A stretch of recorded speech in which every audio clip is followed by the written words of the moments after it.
আজকে আমি বানাবো শীতের তাজা তাজা ধনেপাতা বাটা।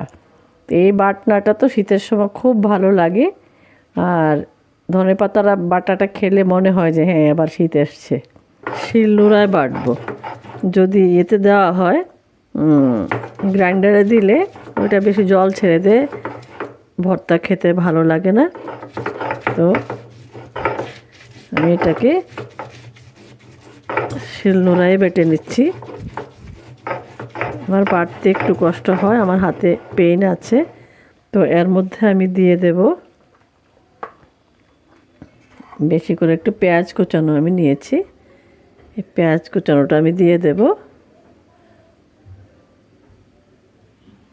দিয়ে দিচ্ছি স্বাদ মতো নুন, আর দিয়ে দেব এর মধ্যে আমি 3টা বড় বড় লঙ্কা, এগুলিকে আমি ভেঙে দিচ্ছি।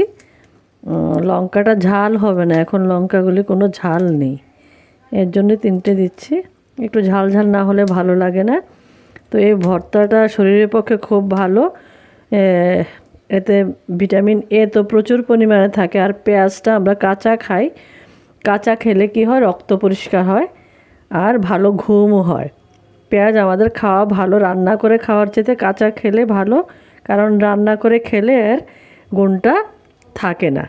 তো আমি এগুলিকে একসাথে মিশিয়ে বেটে নিচ্ছি, তৈরি করে নিচ্ছি একটা দারুণ স্বাদের, একটা স্বাস্থ্যসম্মতও হয় আর খুব খেতেও সুস্বাদু হয় একটা ধনেপাতা বাটা।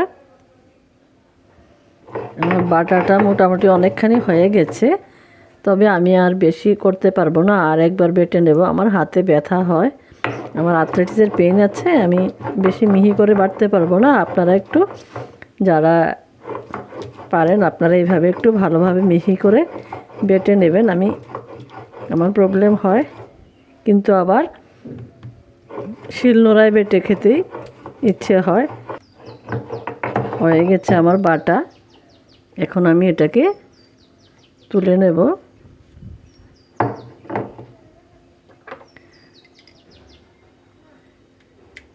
এই বাটাটা খেলে গরম ভাতে কী যে ভালো লাগে।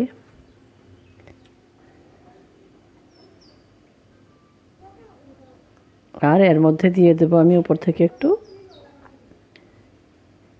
কাঁচা সর্ষের তেল, বাস।